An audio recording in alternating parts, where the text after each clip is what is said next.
up everyone, it's your girl Brain Shanae, and today I'll be sharing with you my April mid-month wrap-up.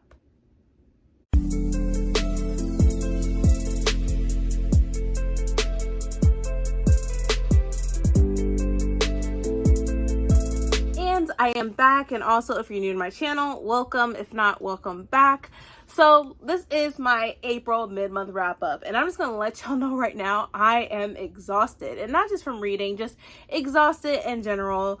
Like I need a nap. Let's just say, like, look at my eyes, I need a nap. It's to that point where I'm like, yep, it's that time. I'm gonna need a nap, and I need to put this book down, because lately there's been tons of reading sprints, which I'm so grateful for. It's been helping me with my reading progress and stuff and my reading goals. And then on top of that is, like, even on top of that, like I said, like, sometimes I don't go to bed until like 2, 3 in the morning, and that's only because I'm so, like, dedicated to either finishing a book or trying to read it to the point where I'm like, okay, I need to figure out what happens next, because I cannot put this book down until I figure out what happens. So that's where I am right now, but I'm gonna be all right. I think once I get some coffee in my system, I'll be good. But anyways, this is a mid-month wrap-up. I believe I read a total so far 10 books. Some of them are little picture books, because some of my kids and stuff, we've been reading together and they've been reading to me. So there's a few of those, and the rest are some other books. So I think 10 is the total so far for April. So the first book is E for Easter. This is by Greg Paprocki.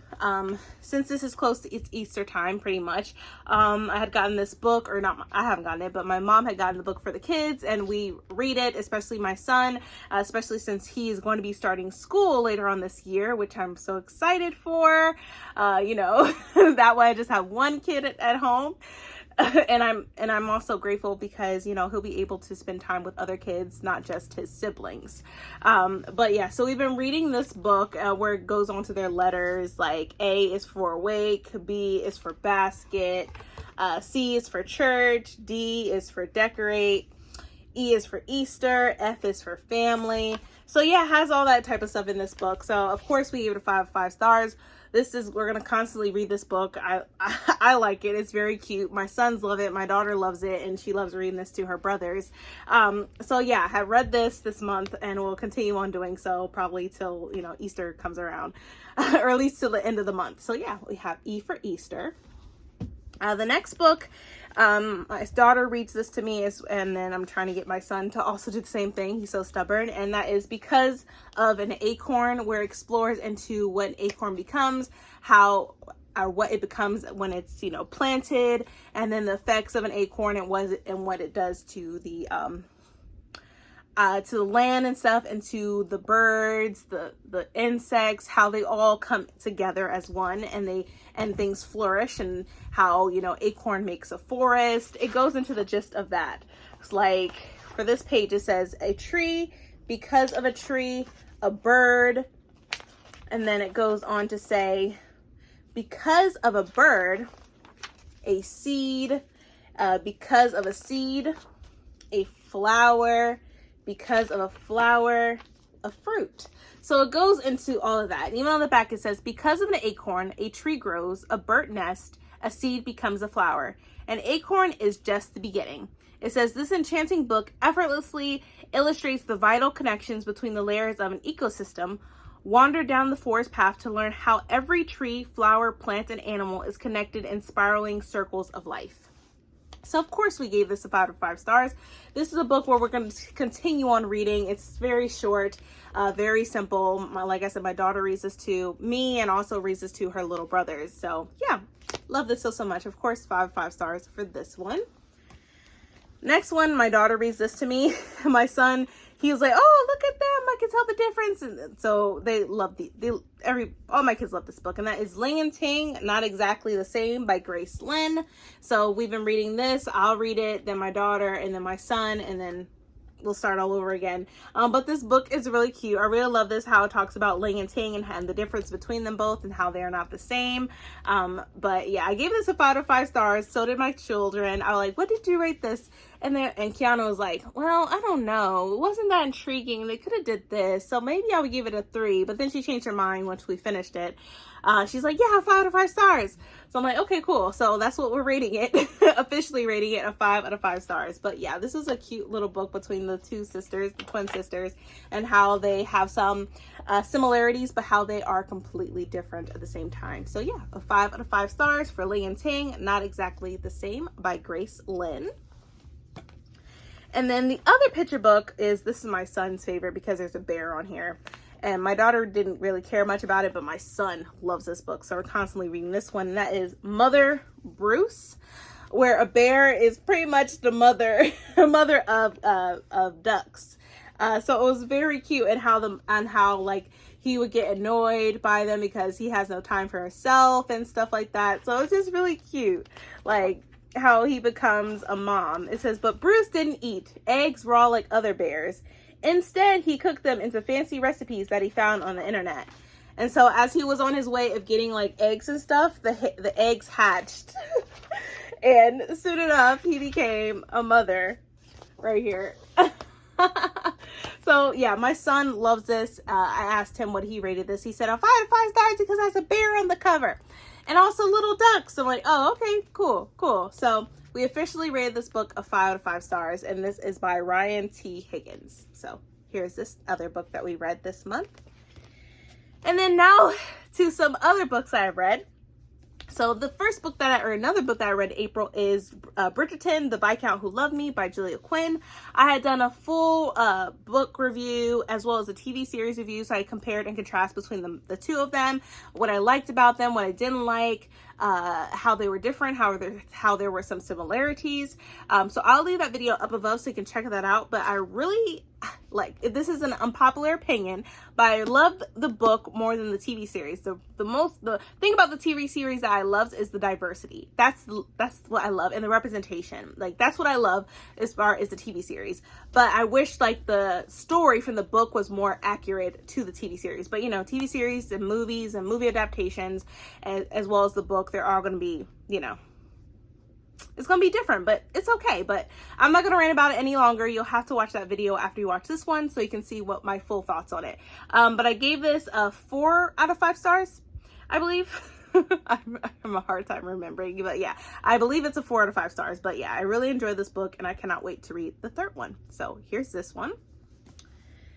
Next one is a comic. I want to get back into the comics, and you know, I gotta blame Ashley from the Bookish Realm because she's the one that got me into reading comics, and now I love them so much, and now I need to continue on. So this is Black Panther Killmonger by Any Means.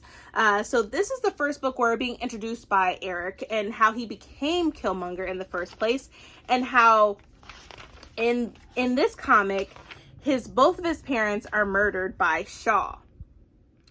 And no, in the movie in Black Panther, T'Challa's father killed Eric's, you know, dad, which is the king's brother at that time. But this is completely different. It gives us the introduction of Eric, how he became to be Killmonger, his rage and stuff, and how he would call upon certain gods from Wakanda to help him, and then he just went bad because another god from Wakanda was trying to tell him, no, you need to have anger in your, you know, anger in you and stuff like that. But so it was really good. I love the graphics. I loved everything about this. I need to continue on. I know there's more comics with Killmonger. I need to like do my research. But I believe this is the first book of it. And it just breaks down every single thing of Eric and how he's so intelligent and stuff like that. And he was sleeping with a white woman, and then when he left her, he called her a colonizer. I'm like, oh snap, okay. Tell me how you really feel. Like, because here's the scene right here. He literally calls her a colonizer, like right here. Like after he sleeps with her and stuff. I'm like, wow. And she's like, colonizer? What? But yeah, this comic was so good. I really appreciated this, and I cannot wait to read more of these comics about Killmonger. And I really think that since I watched Black Panther when it came out and Michael B. Jordan was Killmonger, like I fell in love with his character. Like to this day, I'm like, will he return in the second one? Like I really would love him to come back and to say like he was never dead, but you know, who knows? We'll see what happens with that one. I cannot wait for the second Black Panther, but yeah. Love this. I gave it 5 out of 5 stars. I love the graphics. I love the storyline. I love to be more connected with Killmonger and knowing his backstory on how he became Killmonger in the first place. So yeah, gave this a 5 out of 5 stars. Next book, which was a 5 out of 5 stars, hands down. I'm so happy that I have finally read this book. This book has been on my backlist. I had it since it released last year, and I've been meaning to get to it, and I was determined to read it this month for sure. Like, I had to. There was no excuse I could give. There was nothing. I had to be more accountable with it, and I need to read it. And I have other books I need to be held accountable for that I need to read as well. That's on my backlist. But this book is Bloodlight Magic by LaSalle Sainsbury. Oh my gosh. There's so much in the story that I love. There's queer rep, it's family, black girl magic. It has everything in this book that I love, and it had a little bit of sci-fi in it as well. Like, I fell in love with this book. 5 out of 5 stars. We're with a witch named Avoya, who gets a calling from Mama Mova. I completely forget her. Mama Yova, I believe, was the name. And she had a calling, and the calling was that she had to kill her first love. Yeah, it was Mama Jova. She has to destroy it didn't say kill. The calling was she has to destroy her first love. Now, when we think of this, the first love, we're thinking about her true love, the first boy or whoever that she falls in love with, right? That's what I was thinking the entire book until I got to the very end, because, you know, she was trying, like, okay, I need to fall in love, and she was intrigued by this boy named Luke. And he was an asshole at the beginning, no lie. But, you know, Voya started to have some feelings for him afterwards and stuff. But then to the end of the book, we realized that she didn't have to kill her true love, which she thought she had to kill Luke this entire time. She had to look deep down and realize, like, the person she really loves is her cousin Case. Case, because her cousin also has a twin sister named Keisha, and then her sister is Case. So you have Keisha and you have Case. And Voya just loves Case wholeheartedly. Like, she loves her family, but Case is just that person that she just loves so much, and she chose her to pretty much destroy her life and stuff like that. And that was her calling in order to get her full powers and her gifts as a witch. But we get to know more about not just Voya, about her family dynamic. And I loved how the family lives in one household. They split the bills and stuff so they can survive. And I loved that so much, because I remember my mom was telling me about that when she grew up. They all lived under the same roof and everything. Like, they had their own separate floors that they would live in.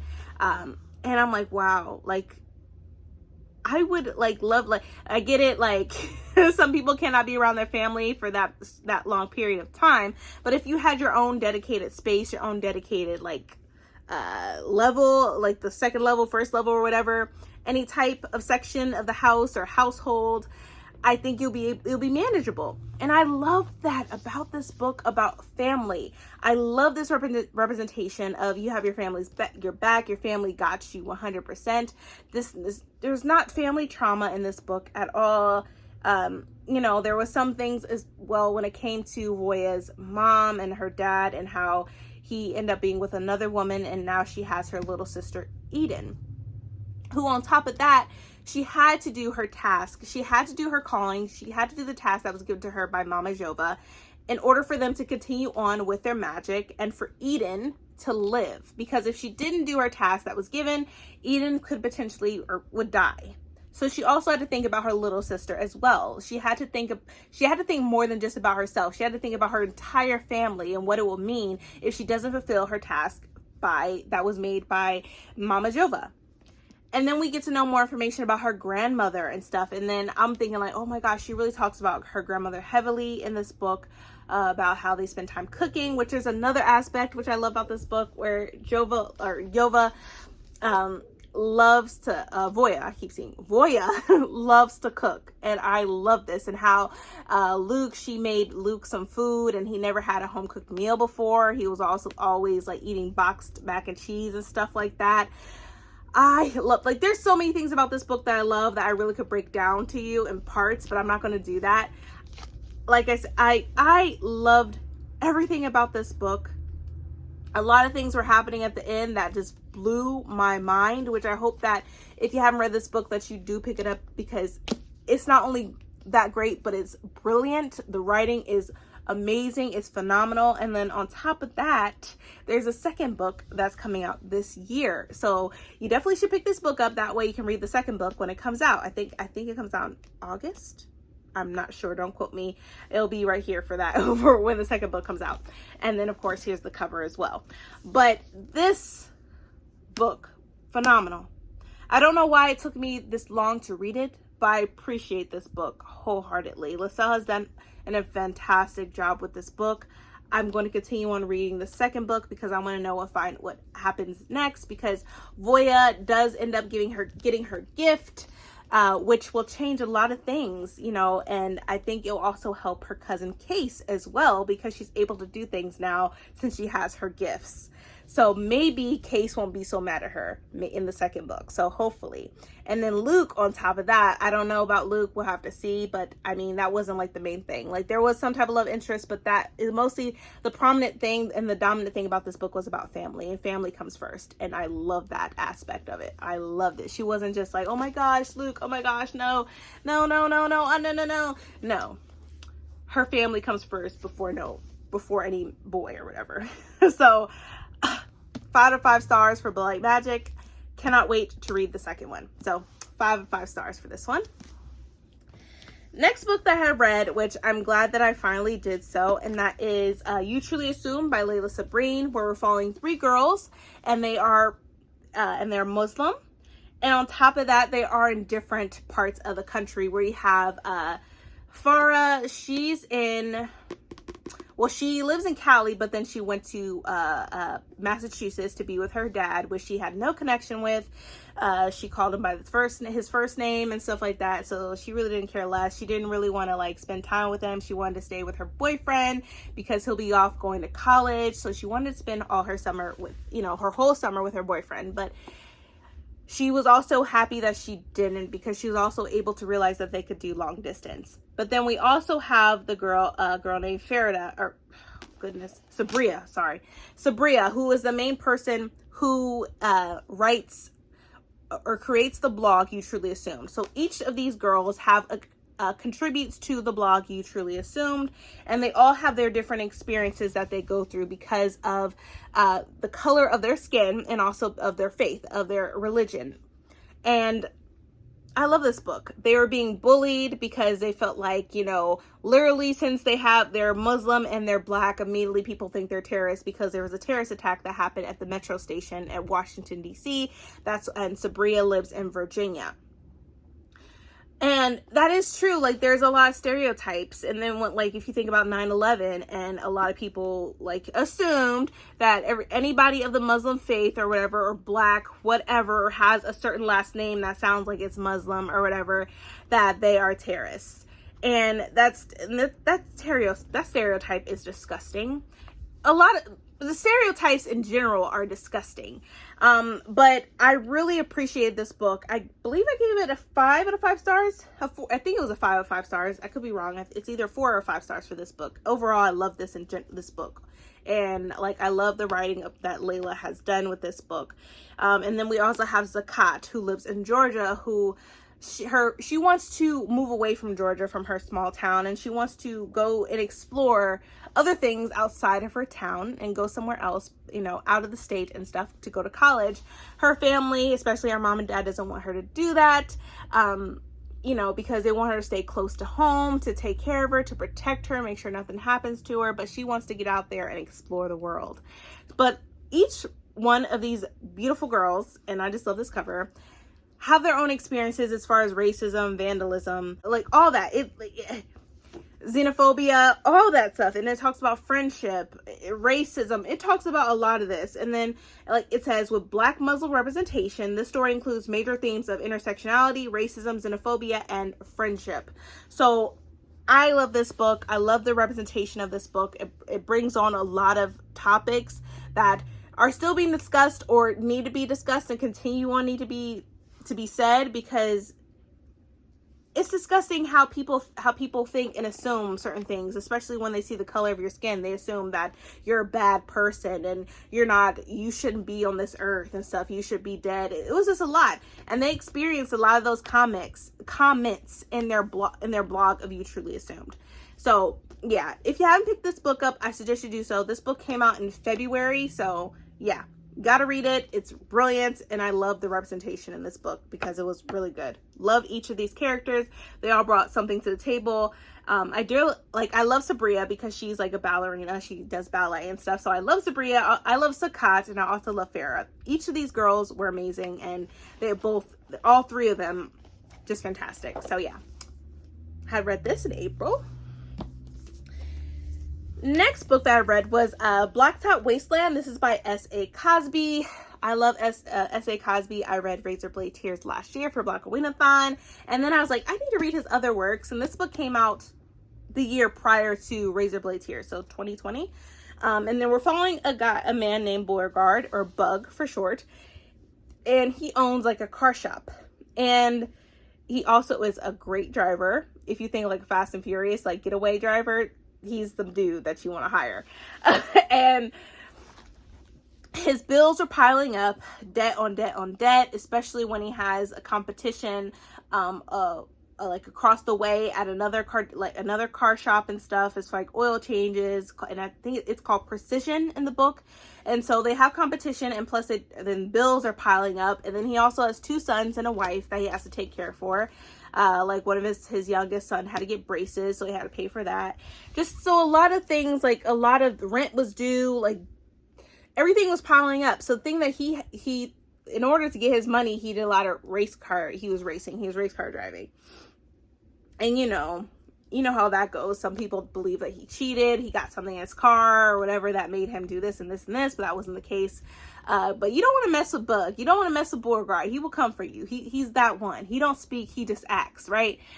So there was this job that Ronnie had reached out to him about a job it's at a bank where there were diamonds that they could get and that they could take from the bank. So they had done this whole scene, and they robbed the bank and stuff. There were some casualties in the book.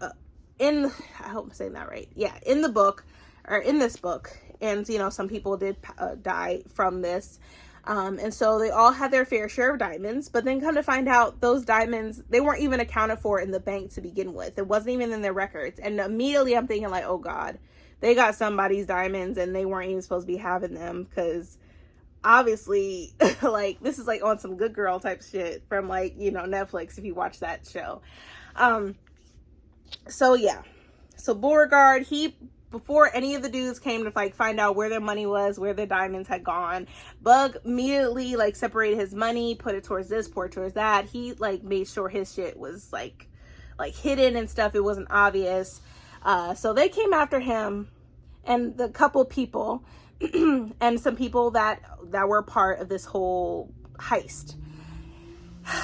But at the end of the day, Bug was able to do what he had to do. But then again, the decisions he had made also affected his family, where one of his sons was shot and was put in the hospital, and he didn't know if his son was going to live or not. And then his wife was like, obviously you didn't choose your family, you chose that. And I feel like that in real life, this is really realistic, because it's like, what are you going to do when bills are due? But then again, in order to pay your bills, you have to do this and this and this and this and this.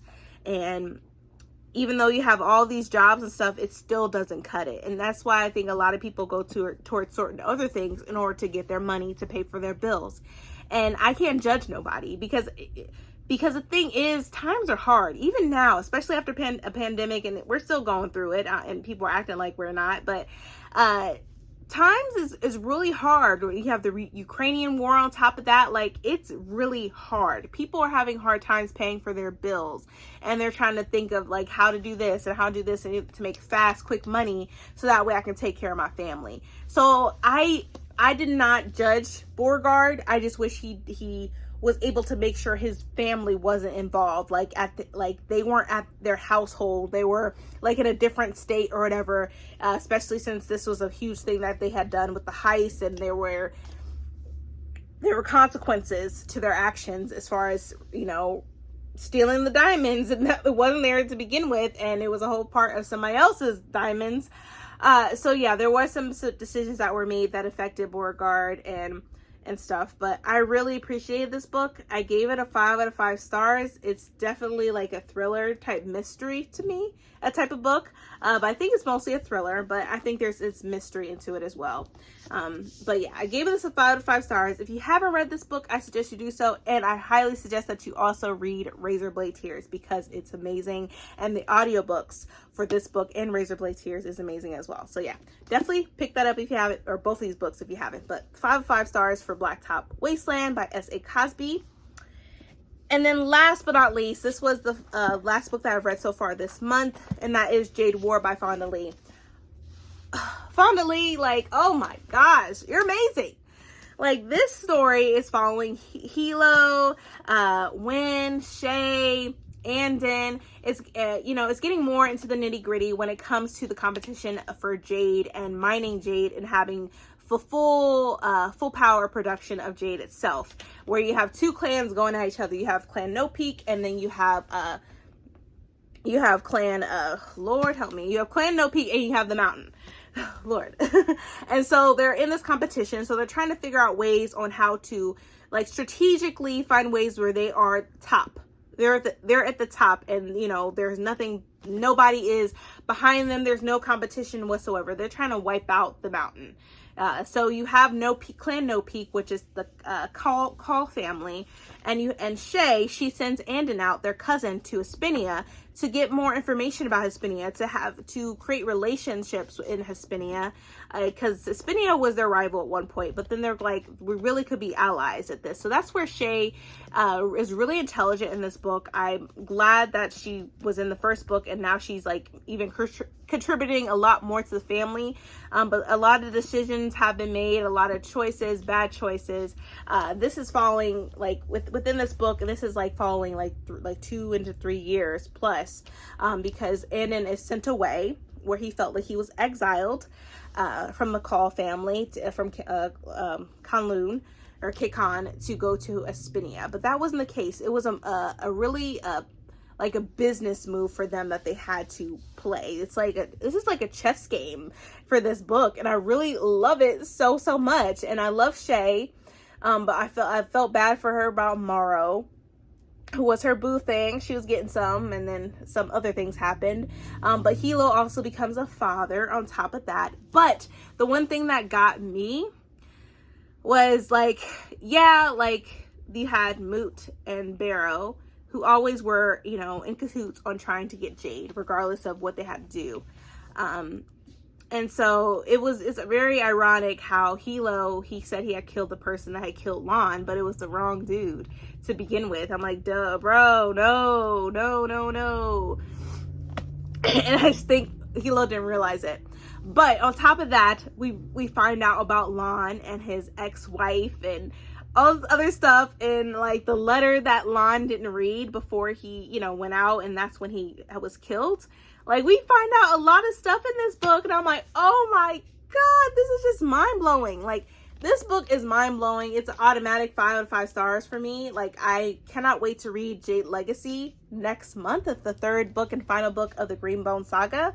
Like, I don't know why I just started reading this, but I'm happy that I am. I know the 3rd book came out last year in November, so I'm definitely have caught up a little bit. And I know that the novella for that's in this same world and stuff comes out on the 30th this month. So I had pre-ordered it from Subpress, so I do plan on getting that soon once it ships. But this is so good, so amazing. And Shay, like, man, her confidence in this book just got me. As far as characters goes, like, my favorite characters, like, I love Win because she's trying to set her mark into the Call family because she's a Stone Eye and stuff like that. So she's trying to do her part, her due diligence. I also love Shay, and I also love Andon. I love the queer rep in this book as well. Like, give it to me, Fonda. Just love this so much. But I think we also see a better part of Hilo, how he's not so, can be still off the hinges at sometimes in the book but then he calms down, he recollects himself and try to strategize and I think I feel like he's trying to grasp what Lon had done when he was the horn, or the pillar, excuse me. So I don't know. Hilo's definitely calmed down a little bit in this book, just a little bit. He's still Hilo, if you know what I'm saying, if you read the first book. But I think he's calmed down just a tad. And Shay, I think she's has been played a bigger role in this book than she was in the first book. But overall, this book was amazing. Loved it. Cannot wait to read the third book. Gave it a 5 out of 5 stars. But yeah, loved it and I cannot wait. But that is it. Those are all the books I read so far this month in April. I really hope you enjoyed this mid-month wrap-up. I didn't want it to be too long, but I had to explain why I love these books, my ratings, and what the books was about and stuff like that, or the gist of what the books was about without a lot of spoilers. Sorry if there's spoilers in here, sorry. But yes, I really hope you enjoyed this video. If you did, please give me a thumbs up. Also, hit that subscribe button and that bell to be notified when I upload more videos in the future. But thank you so much for watching, you guys, and please stay healthy and stay safe. See ya.